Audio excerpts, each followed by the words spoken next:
All right.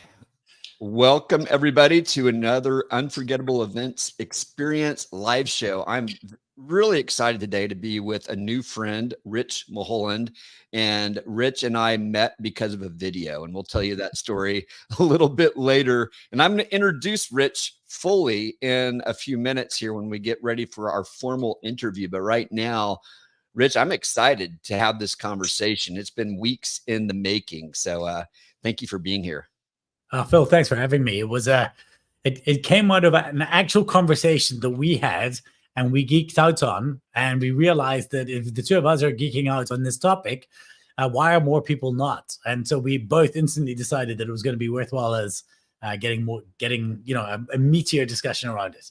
Yeah, well, and that's funny because yesterday I was talking to a guy in Hollywood who has done a lot of producing for ads and events. He would even call himself an event musicologist, but he's also a brain scientist. So he's like a composer and a brain scientist, and he brings those two worlds together. And we were geeking out over the possibilities of what AI is going to make available to us. So can't wait to talk about all these kinds of things. I think we're going to dig into this really quickly because the audience is coming slowly, Rich. And maybe what we'll do is we'll wait for their questions at the end of it. But let's make this a formal interview starting here right now. So I'm excited to introduce to you a friend across the pond. His name is Rich Mulholland, and Rich used to own a punk rock label. He's a speaker. He has been all over the world. I believe you said on all the continents minus Antarctica. And he is the owner of The Missing Link. And this is really the interesting part of today's conversation because his company does the very same thing that I try to do, which is make memorable experiences. But what he does in particular is owns what happens inside of the conference room, whether it's the content on stage, the atmosphere from lighting to music to the setup. And he wants to make sure that the conference is delivering on the promise of creating a transformational experience. So, Rich, I'm super excited to talk with you today. Thanks for being on the show. So stoked to have this conversation. So we got to start with the origin of how we met, because this is really pretty fascinating. You have a video that's talking about event networking where you make a parallel between a Scottish folk dance and networking at an event. And I found it and shared it with a friend of mine who's writing a book. She interviewed you and you came back and said, it sounds like we ought to probably meet. So we connected over something completely different than what our core business is. In fact, we both just found out today that our core business is the same thing. Didn't know that before today. So maybe describe a little bit what that video is, because it's actually an interesting entree into us talking about event at or music at events. Yeah. So one of the things that people don't understand is, as a professional speaker, part of my work, I do professional speaking as a form of stage marketing. Because we sell effective communication at events, me effectively communicating at events feels like a good way of joining the dots. And so I'm out there and I'm a professional speaker, and I go and I chat and I do these things, and I have to shop larger than life. And what people don't understand is that I'm actually very introverted. So I struggle with a lot of the social interaction. And sometimes when I was younger, people used to think that I was aloof or rude. But actually, I'm just socially awkward. I'm just not very, very good at showing up socially at these kinds of things. My family is used to me being at a family party when I grab my Kindle and I'll go downstairs and I'll sit on the couch and read. And people have stopped thinking that I'm in a huff. They just recognize that's what it is. Now, after a speaking gig, it's really easy to get off stage and people will come and engage with you and they'll ask you questions. And I'm fine with that. My worst nightmare is being in an event where they don't really know who I am or anything about me, and I have to go up and network with them. And I happened to observe at an event I was at with other professional speakers that networking had a rhythm, and the way people move in and out of conversations actually was a repeatable and recognizable pattern. And once I saw it, from my corner where I was trying to hide, I realized, hey, wait a minute, this is something you could use. And it gave me certain permissions I didn't know I had. And so from that, I started trying my networking for introverts format more often to see if it did actually make sense. And it did. I made a video about it, and now we're chatting. Yeah, and I'm an introvert too. And I was actually doing research on networking for introverts and someone shared your video with me in context of an article I'd written. It's like, this is brilliant. What's interesting to entree into the conversation we're having today is your musician's brain saw something in terms of the pattern at an event. And there's many event organizers that need the perspective that we as musicians have to see what's going on at the event, to see the power of what's going on, the rhythms, the cadences of things, but also the effect of what's going on in people's minds, in their hearts, if you will, in their bodies, based on the atmosphere of the room. And music plays a huge role in that. And we'll also talk about lighting and room setup when we get there later. But you and I share the belief that music is a powerful tool in either setting up a room for the experience that we want, or it can actually distract from it if we're playing the wrong music or there's a lack of music. Talk a little bit about how you discovered that in the context of events. So first of all, I wish I could say I was a musician. The only instrument that I've ever been able to play is a lighting desk. And I believe the relationship between sound and lighting at events is so critically connected. And maybe we'll talk a bit about that later. What I've found was that for me, music was always, when we ran events or conferences, when I was a lighting designer, so much of what we do with the lights happens to the music. And if you understand that the mood that you're trying to create is so dependent on the type of music that you're playing, when you understand, when you want human beings to get the most out of a presentation or a conference or an event, it's important to understand. People think it's all about the information, but a presentation is the delivery of a message in order to evoke an emotion, in order to achieve a result. And when you understand, so you understand that the idea of your content is to get people to emotional states in which they're likely to take action. We already know as humans that one of the most important drivers of emotional states is music. So why would we not be intentional about it? I think at most events, music is an afterthought, and that's problematic. Yeah, I totally agree. It's an afterthought. It's handed over to the AV team and say, oh, by the way, we need some music. Can you come up with a playlist or find some music that we can play? And depending on the AV team, might depend on the result that you get. And if you've got a good DJ, they've got a better understanding. But I think if you're careful in thinking about it with each speaker, but also the overall content of the event, then you can be more specific on, hey, this kind of music would be the perfect music to get people to take action. Because otherwise, if people are in a passive state, they're entertained. We're all used to being entertained, whatever form of entertainment we watch, whether it's on a TV or on a computer or on our phones or whatever. We're not used to taking action on the things that we're watching. We're watching in that passive state. And so music can actually help you say, wait a second, I can do something about this. And it can set you up for that action. Now, one of the places that we differed when were ranting or rambling about this a few weeks back was what kind of music to play. And you've got a specific philosophy on the kind of music to play as people are walking in the room. And I'd love you to talk a little bit about that. Yeah. So let's first of all set the context of the type of event, right? If you're doing a rock concert is one thing. I'm talking about a corporate presentation. So the average event that we have to do is a bunch of people from a bank entering a room. They're going to be in there all day long. They might have a team building break. They might have a nice lunch, but for the most part, they're going to be sitting bums in chairs, listening to people speak all day long. So the first thing is we want to break the frame. So for us, we want to get them into a slightly different mindset. What a lot of people do is they try and replicate the frame. So they'll walk in and they'll have maybe the latest music playing and just or almost very, very generic background music. It's familiar, but it's not really there. So let's go back one step. Something we both agree upon. One of my biggest frustrations at events is when they open the doors of the event and then they let people just filter in drips and drabs. For me, I think that every conference that you ever throw from now on, the moment you're ready to let people in, everybody's waiting. You're all waiting. Somebody should be standing at the door getting ready to say welcome. You should be very intentional about the song you're choosing. The lighting, everything should be set. The moment the doors walk in, you're setting the expectation of what happens.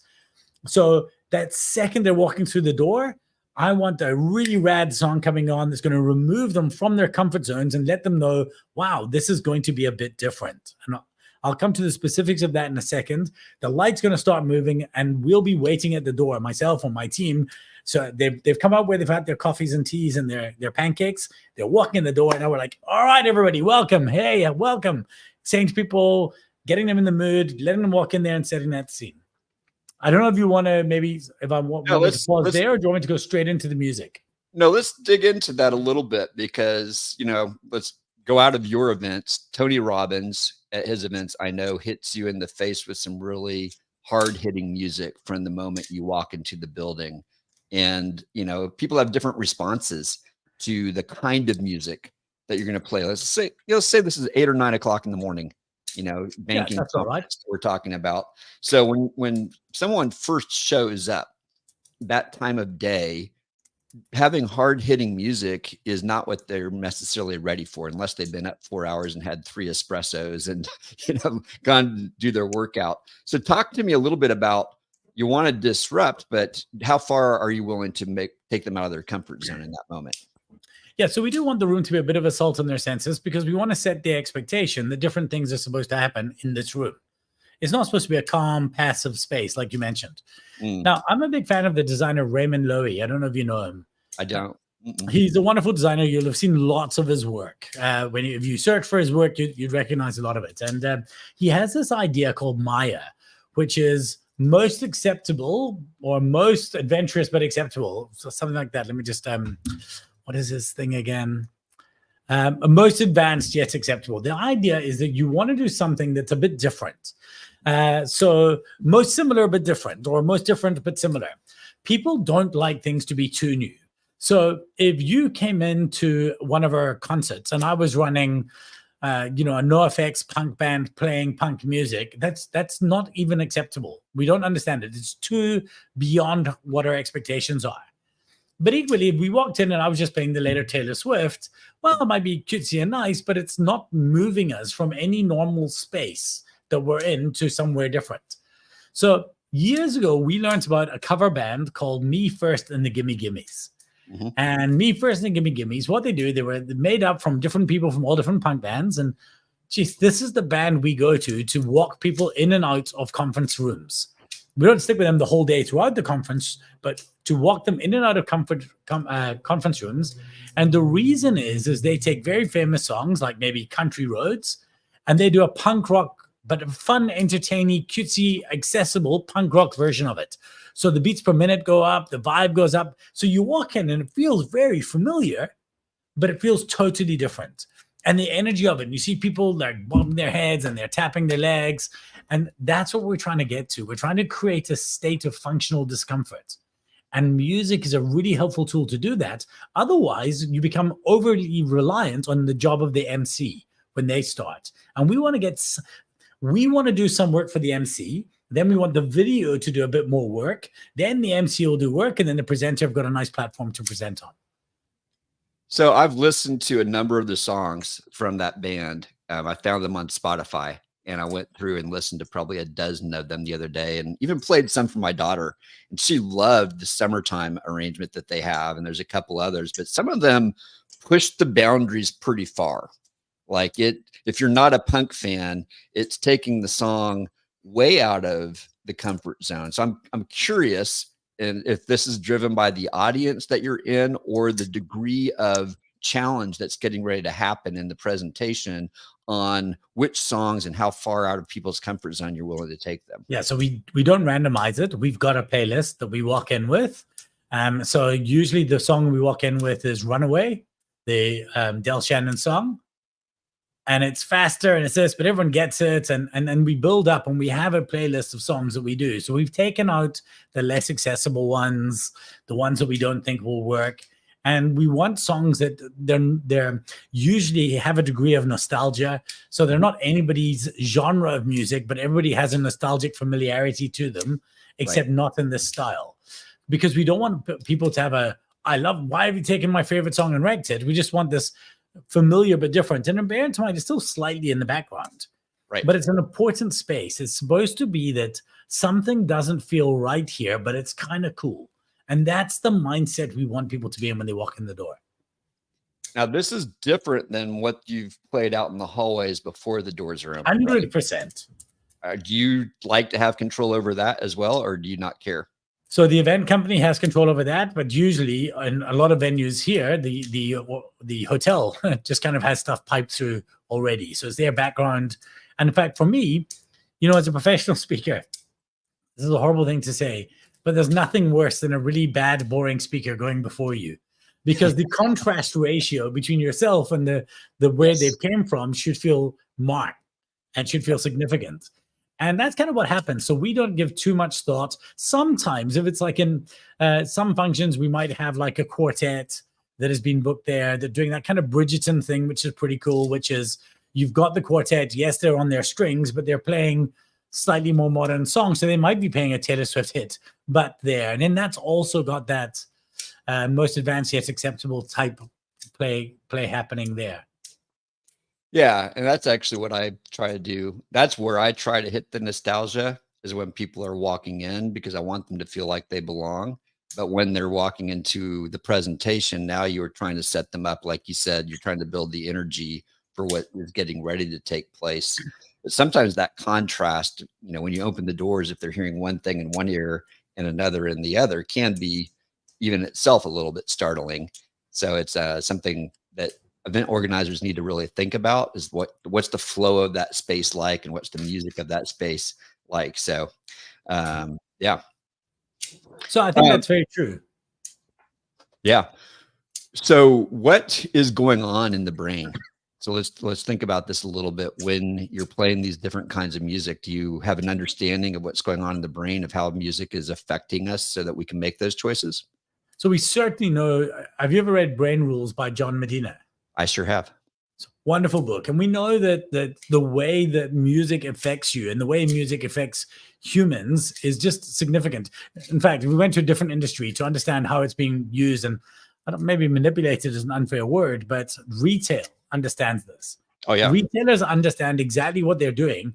And there's been a lot of psychology showing that they can increase the amount of time people spend shopping by slowing down songs, by having different styles of music and different things, because your brain reacts to music in a very, very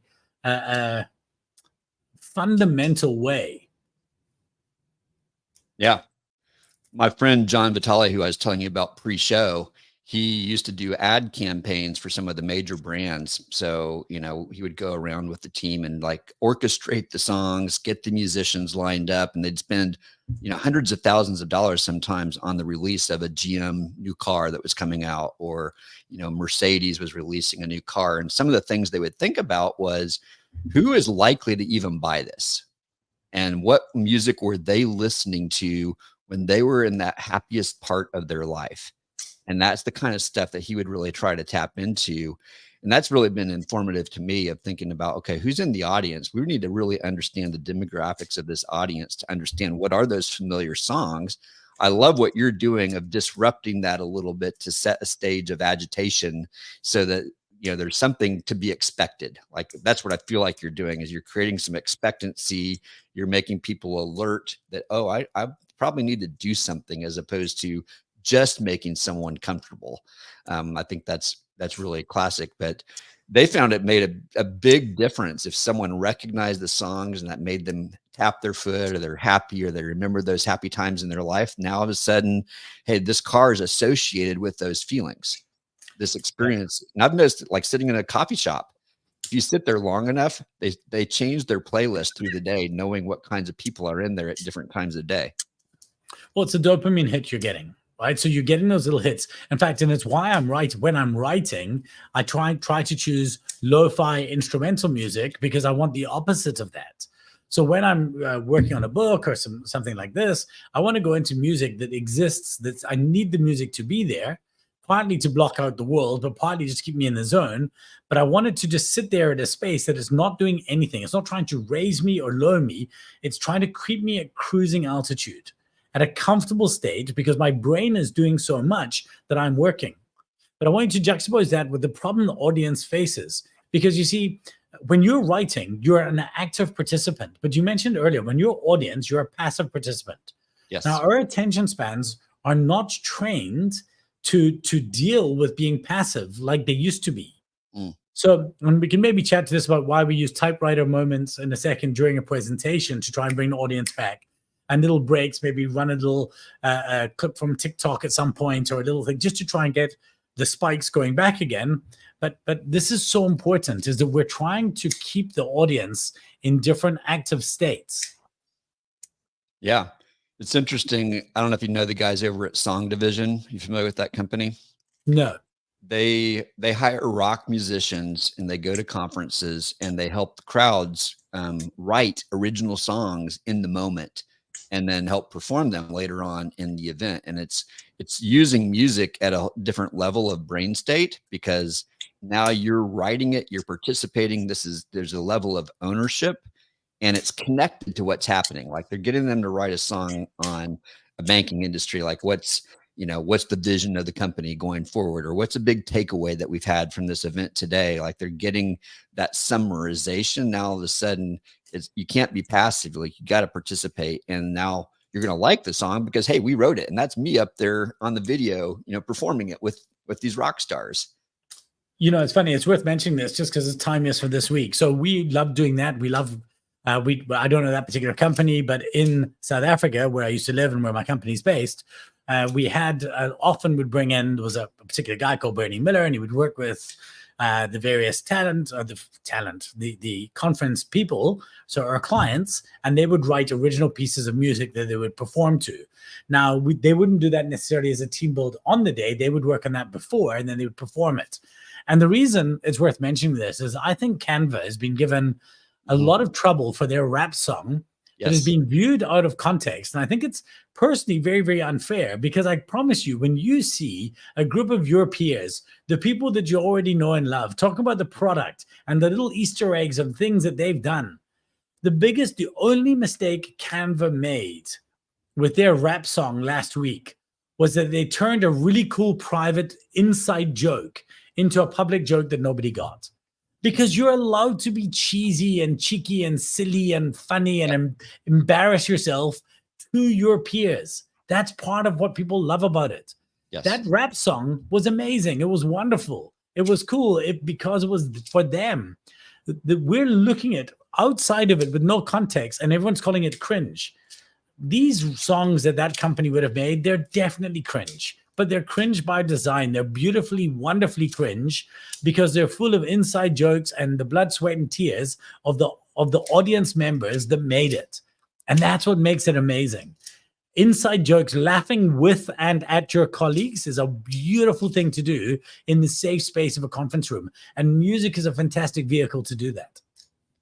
Yeah, I made the same mistake 10 years ago. We wrote a song and performed it for our conference 10 years ago. And when it got shared online, it didn't have the context, and most people hated it. They thought it was cringy because they didn't get it. There were all kinds of hidden inside jokes, and it wasn't as funny as it could have been, but I totally relate to what's happening to Canva right now. And it's unfortunate because people who were there, I've heard talk about it, absolutely loved it and thought it was brilliant. And so that's the thing. And maybe some things are only supposed to stay within the four walls of your event, and you're designing things for that experience. Not everything has to be content. In fact, in the world we live in today, this is a complete deviation from this chat. We need to be mindful of what sometimes we've got to reward the bums who are on the chairs. Not everything has to be. I actually think you're doing a disservice to a lot of your content. If it's available, and we'll stream it and we'll send it to you later, you can watch it from home. For sure, there are certain bits you can do, but sometimes you want to reward people for showing up. And just the audience dynamic is such a wonderful, beautiful thing. And I guess the metaphor for this is another genre, so not music, our space, but comedy. If you try watch a comedian, and if you watch, comedians have this weird network effect. If you and I watch a comedy clip together, we'll laugh together.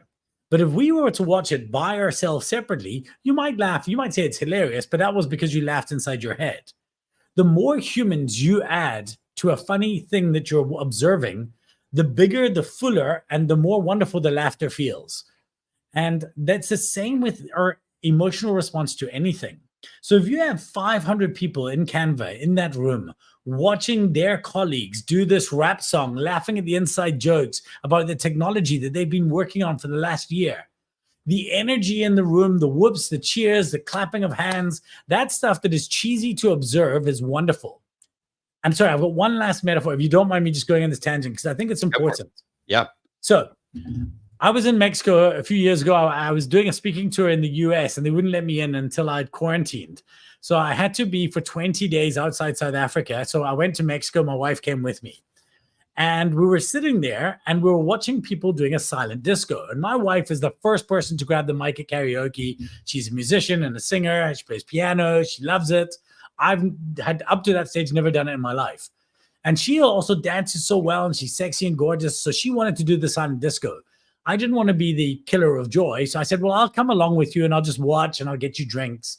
So I'm sitting outside and I'm watching people at a silent disco and they're having the time of their life. And they're listening to different music genres. There was one Mexican and then like generic Mexican channel. And then there were two DJs going off each other. And you could see the three different colors.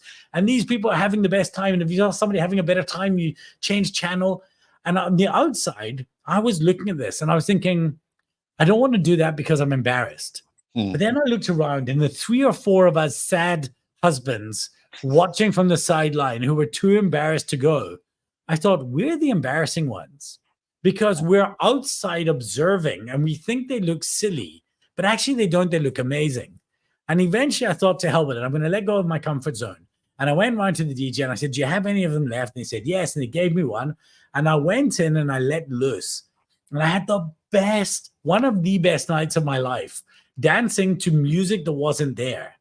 But then you realize that in the shared state of that 20 by 20 meter dance floor in this hotel in Cancun, where 3 different songs were playing, humans were connecting in a way that was so special. The only crazy people were the ones trying to watch and understand from the outside. In the events, that's what we do. We create special, wonderful spaces for human beings to process information, to change who they are in order to change the business the week after. Ever trying to judge those spaces from outside, it's crazy. It's like when you watch a TED Talk and you think it was okay, yet they got a standing ovation. It's because you weren't in the room. Sorry, that was a big tangent. I apologize.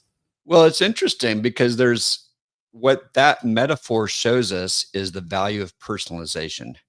You know, video game designers allow people to choose their own adventure. That disco party allows that. And there are ways that events that we do that as well. Now, when we're planning music for a room at a specific moment, you can't do that in the same way. But you can be aware of your audience and giving people choices over the experience that they're having within that space. So I think it is a very poignant reminder that we need to be aware of who the people are and how to invite them into this space and what's the power of music in doing that. Well, where we can personalize for them is for the speakers. You see, I think audiences are tricky. We always get told when we coach speakers and train speakers, and the one first thing we have to get out of their head is they always say, well, we've been told we have to know our audience, but you don't, especially in today's day and age. Sure, there's certain assumptions you can make about the audience based on where they work and what they do, but you don't know if this person does motocross, if that one does skeet shooting, if that one is an alcoholic, if that one's a teetotaler. Look at me. I'm a non-smoking, non-drinking, teetotaling vegan introvert. Like, it doesn't get much. There's nobody more boring you want to invite to your house for a dinner party. And so people judge me the wrong way all the time. And so we're not good at doing that. But actually, so when we train speakers, we say to them, you're not trying to meet the audience where they're at. You're just trying to do a good job of bringing them to where you're at.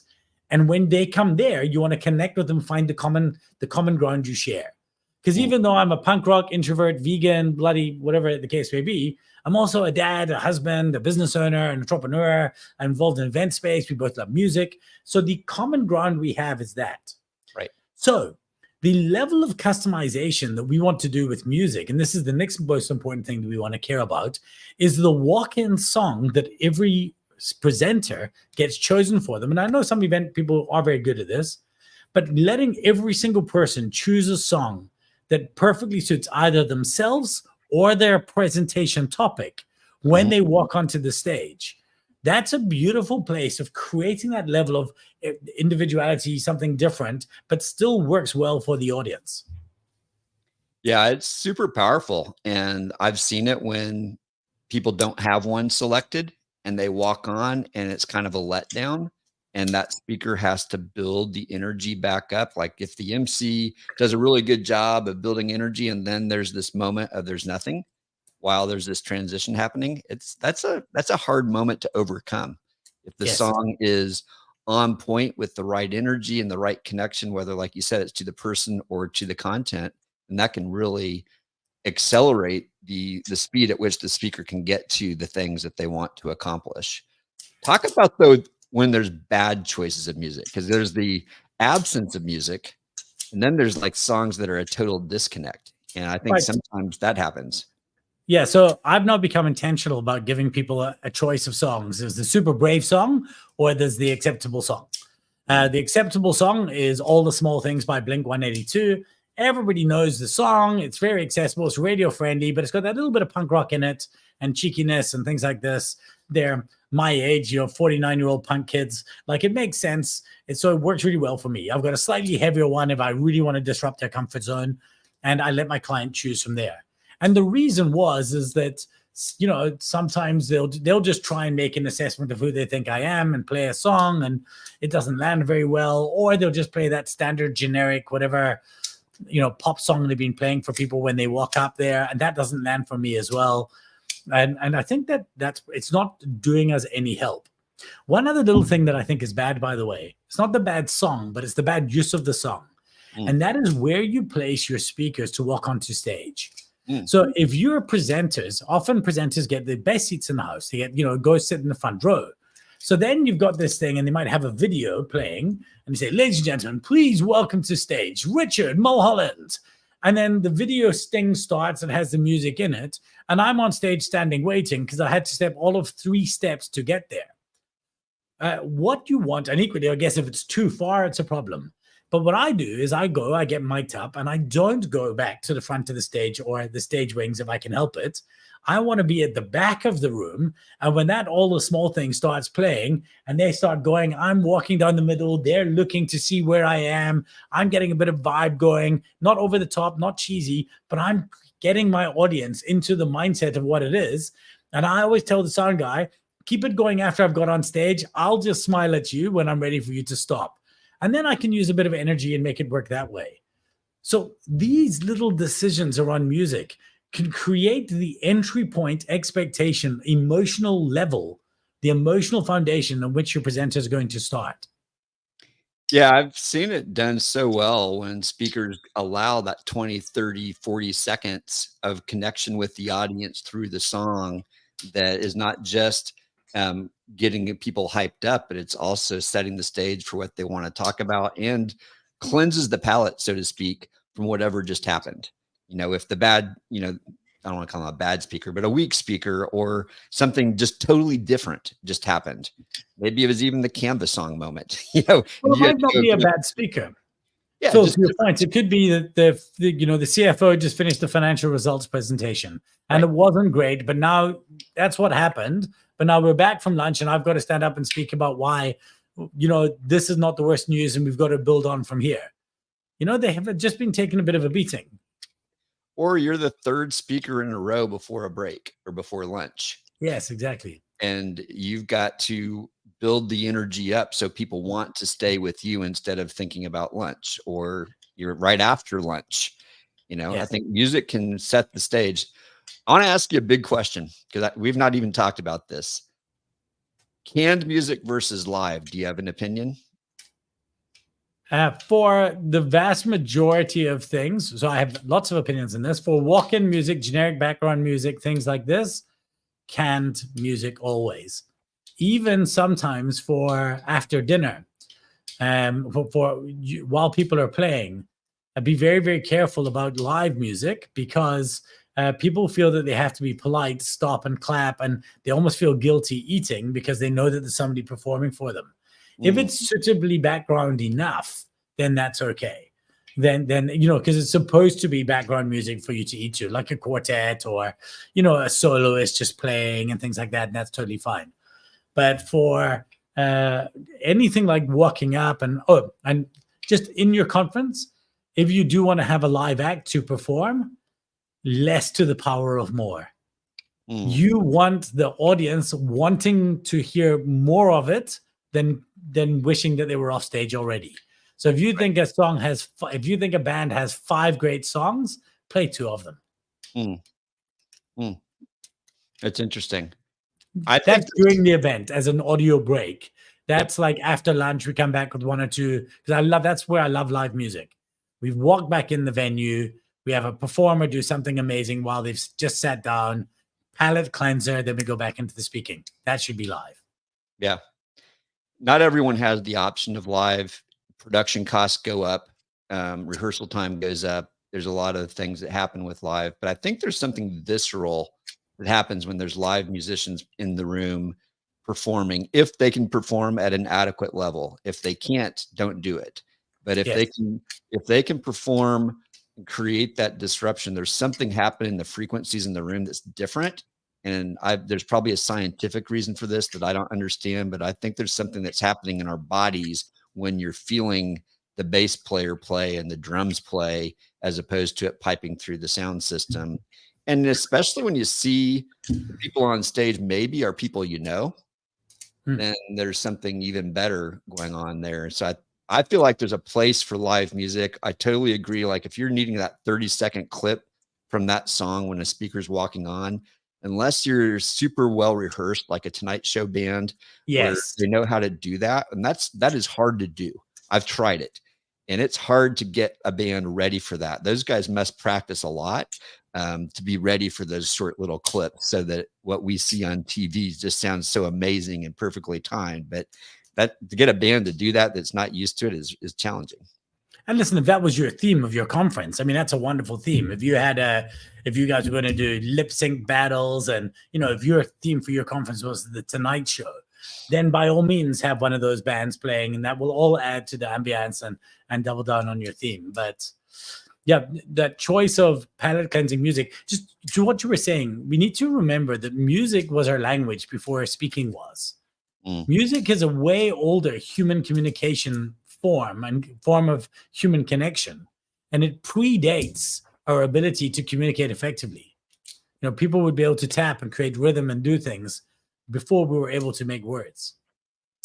Yeah, absolutely. And it's a universal language in a certain respect. I mean, we don't all appreciate all the same kinds of music, but we can recognize music and enter into it. I lived in Kenya for 7 months when I was in college. And probably for the first month, I didn't understand very much Swahili.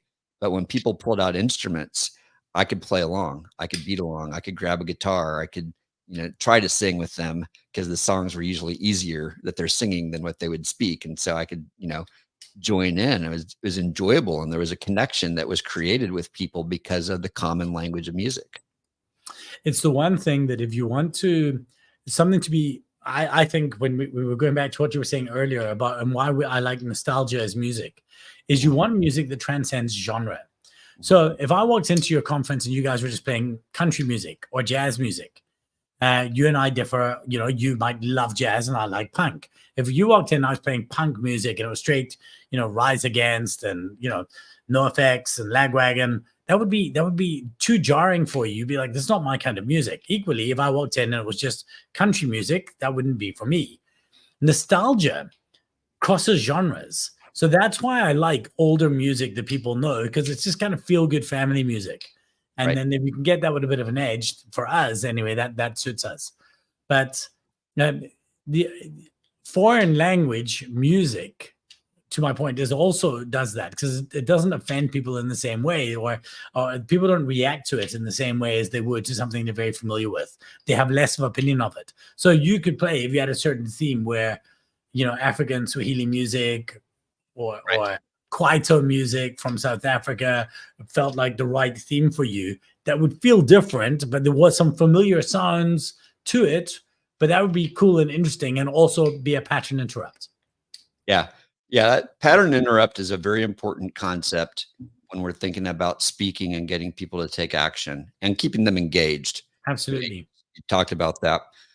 Phil, I want know to just go back one thing, just to one, because I think it's very important. And this is more, I guess, if I was the event person, I'd want to be very, very sure that the presenter got this right, because we both use the term expectation quite a bit. But the music is writing, your walk-in music is writing a check that your presentation has to cash. So if you're like, let's start a party, and you get everyone going and you jump on stage and you're one of those speakers that likes to jump and get everybody clapping and stand up and dance, and everyone hates it, but they do it anyway, and they're standing up and they're dancing, you're doing everything brilliant, and then you finish it, thanks so much, right, now click, and then you give the most boring, horrible presentation for the next 30 minutes. It's the worst idea. Then walk up to, music from a church choir. You've got to pick a music style that sets up for the style of presentation you're going to deliver, because it cannot be the emotional high point of your presentation can't be the song when you walked on and the other song when you walked off. So we've got to make sure we choose tracks that suit us, and we've got to elevate our style, because a presentation should be not dinner. It should be you in flow at a dinner party. You're not trying to be, a bar, but you're trying to be a dinner party. That's who you want to be. It's a really good point. And with that, your introduction in particular needs to match that energy level. You can come back down after an introduction and then build back up toward the end. But if your introduction doesn't match it, yeah, you're in major trouble. Let's talk for a second about lighting, because you wanted to talk about lighting and the effect that it has in the room. And it's another important facet. What do you have to say about that? So one of my cardinal rules when we started Missing Links, I used to be a lighting designer, and lighting is the most underutilized, expensive bit of equipment in 99% of conferences and events. Because what happens is you pay a lot for lights capable of full 360-degree movement, multiple different effects, from a kind of strobing effect to a ballyhooing effect to shutter chases. There's so many cool things that you could do. And your lighting operator has given them no more thought than video look, walk-in look, speaker look, maybe one or two others, fancy gobo look on the back set. My rule when we hire a lighting team, and if there's one thing you take away relative to lighting, let it be this: that the lighting operator is white gloves. They're not allowed to be part of the load in or load out. So you want a dedicated, come only for the purpose of lighting designer. That's one extra crew member you're buying. But the reason it's so important is right now, the lighting crew, their job lasts 36 hours, of which 8 hours might be the time that you're on stage. Most of the time, they're watching videos on YouTube and they're just changing a look at the beginning and the end of something else. But if you pay a lighting designer and you say to him, here are the songs we've used for every different walk-in music. I'd like you to program a lighting look for the guy who wants Blink 182. But then I'd like you to, we've got Phil, who's a jazz musician. I want you to program a cool jazzy bar lighting look for when he walks on. Help us create the atmosphere. Because that lighting designer's sole reason for being at your show is to create art with lighting, that's all they're worried about. And then the lighting that you paid for will be utilized to its full potential, as opposed to just for 2 or 3 little looks. It frustrates me no end. Yeah. And lighting that going bright when it needs to go bright, pulsing when it needs to pulse, that creates more dopamine hits. Yeah, well, my favorite thing to say to a lighting designer, and I don't know if this is how you would like it said to you back in your day, is I want you to be an artist. I want you to feel the freedom to create in the moment. If you're feeling something, I want you to be aware of the time of day. I want you to look ahead to the speaker and coming up and know that his theme color is orange. And I want you to play into that. We should feel that subtly throughout the event. Every speaker session should not feel the same. You know, if I looked at your backdrop, there has some purples in it. And I've been in spaces where after lunch, that's the color they had in the room. And I'm thinking, man, if you don't do something, everyone's going to fall asleep right now because that's a very soothing color. It's awesome. Totally. It's very soothing. And the lighting designer is going to be aware of that and say, you know what? I don't want people falling asleep. So let's add some lighter hues to this color, even if that's your theme color. Let's be aware of that. Is that the way you'd want it said to you? Or what would you want said to you as a lighting designer to know that you've got permission to create? Yes, so that's, well, first of all, I want to set the expectation that your expectation is, and some of that has to be done before the event. Sure. Right. So, and I want to know what I have to do because it takes programming time. So Sure. if we're loading in the morning at 6 a.m. in the morning, ready to go for your show that starts at lunchtime, the lighting designer doesn't have much more time to use the looks other than what's programmed in the desk. True. However, lighting designers love being lighting designers, not just desk operators.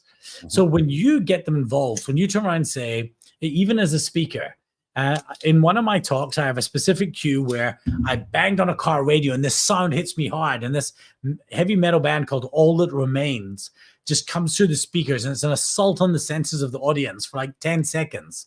And I always go up to the lighting guy and say, listen, I know you probably don't have time for this, but if you wanted to have a little bit of fun, there is one cue where I could really use your help. Yes. And every single time I do that, I say, I don't even mind what you do. Like, to your point, be an artist. I say, but just here's what's going to happen. I'm trying to illustrate this idea that the music just took off. This heavy metal music plays. We go to the point in the PowerPoint presentation. We play the cue. And I just need something that will make the audience feel frenetic. And usually they go from this beautiful, like, purple look to this white in their face shutter chase right at the audience. And then I said, you just pause the moment that I hit, whoa. And I do this with my hands. You stop the music and you bring it back to me. And I think maybe once a lighting designer was like, man, I just don't have the time for that. I'm so sorry. And I'll change the lighting look to a different color while you're going. I'm like, thanks, man.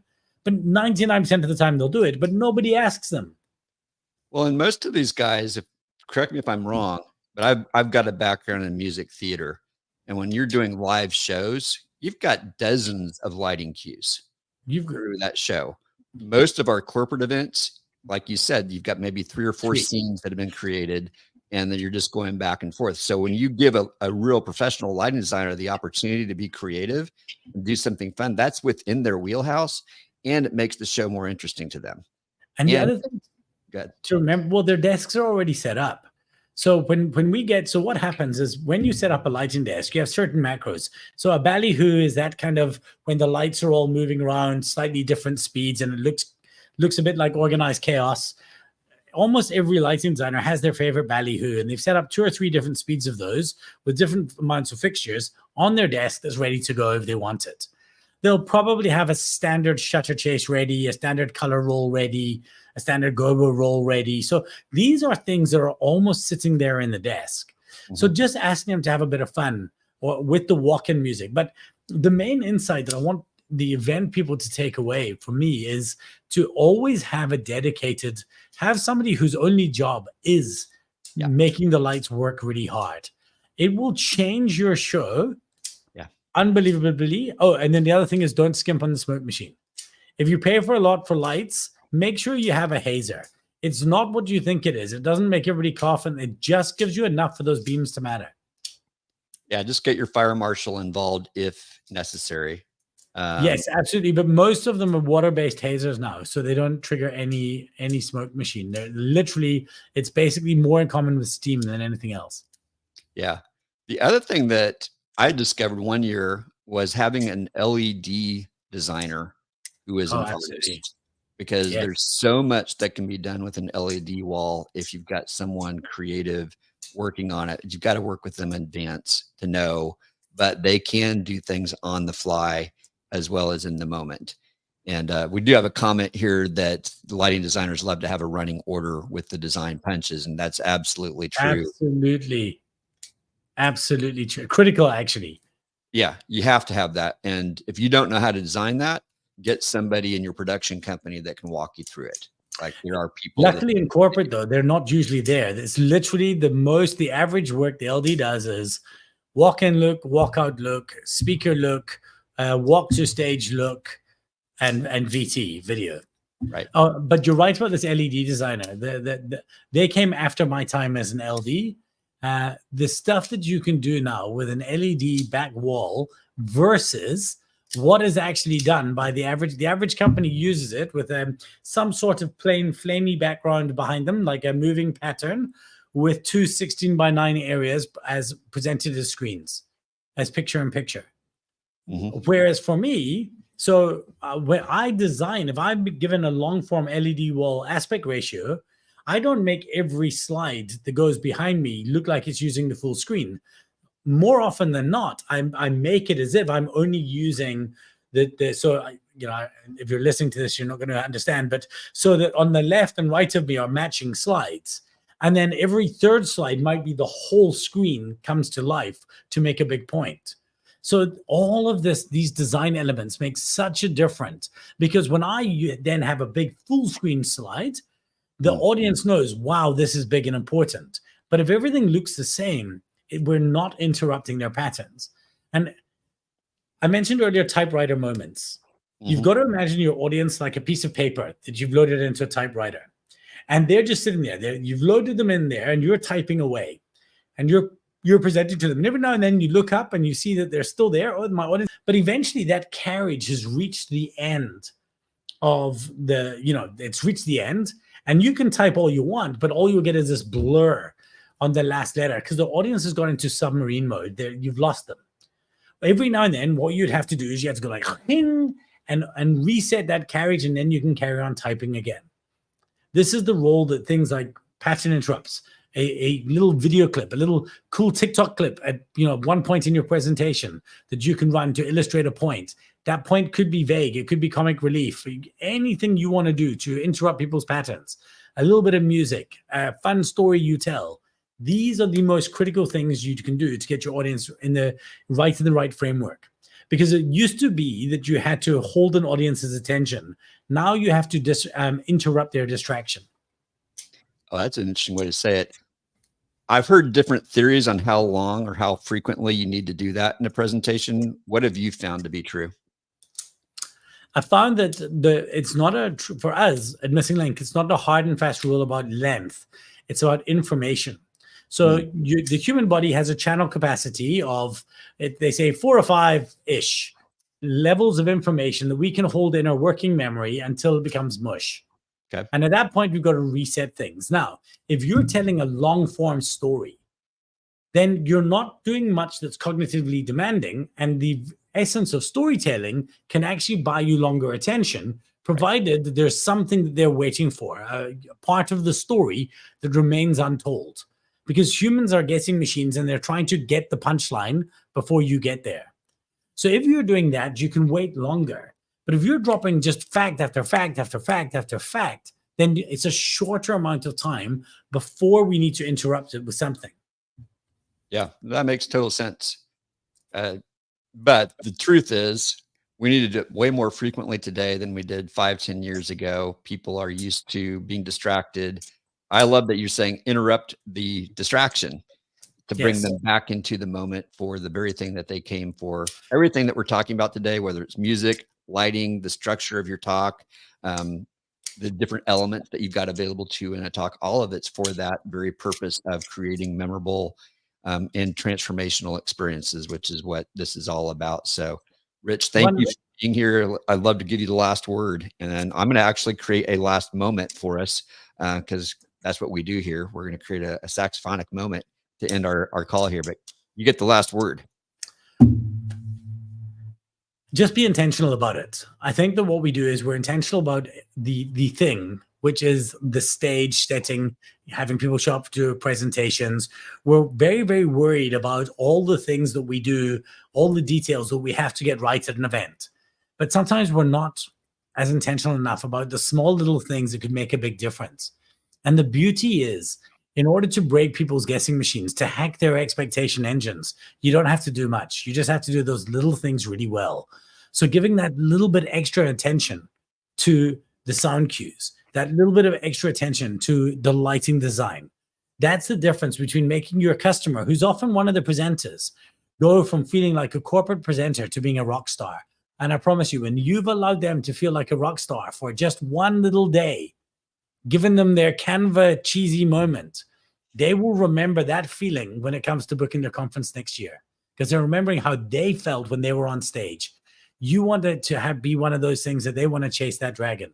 So being more intentional about those things might be the difference between, having a good, effective day or having an amazing day and next year's conference tied up. I love it. It is these little details that make the difference. Rich, where do people find you if they want to follow up with you? If you want to learn more about what we do as a business, please go to ineedmissinglink.com. And that's going to take you to our website. It'll tell you about the services we offer to try and level up people's presentations. If you want to just find me to chat about my public speaking and the different topics I speak about, which at the moment is my primary topic is on how to be relentlessly relevant, you can go to getrich.af and you'll find my details there. And otherwise, please reach out on LinkedIn. Both Phil and I are most active there, and it's a good place to get a conversation going. Awesome. All right. For this last moment that we're going to create here, Rich, I want you to give me 3 words that stand out from our conversation today, 3 things that are going to stick with you, or 3 things that are relevant. And one of them needs to be an emotional word. Okay. Intentional.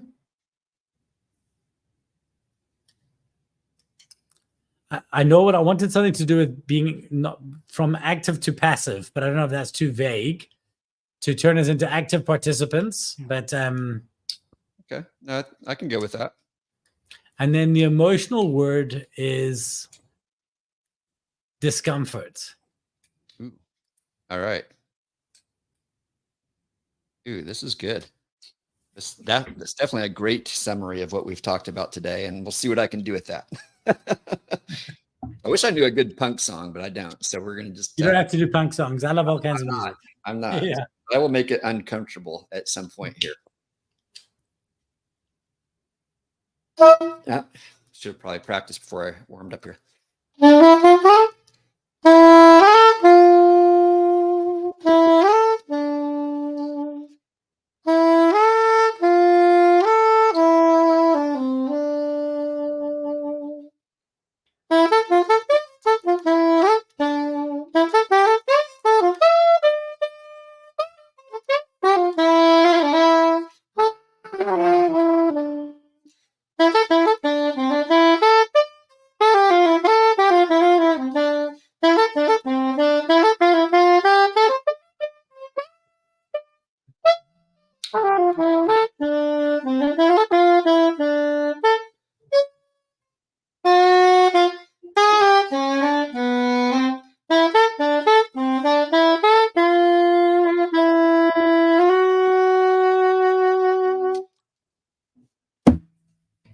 My man. All right. All right. I love that. That was incredible.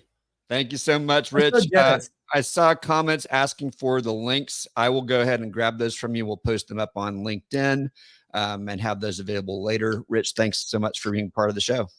Phil, thank you very much for having me. What a lot of fun.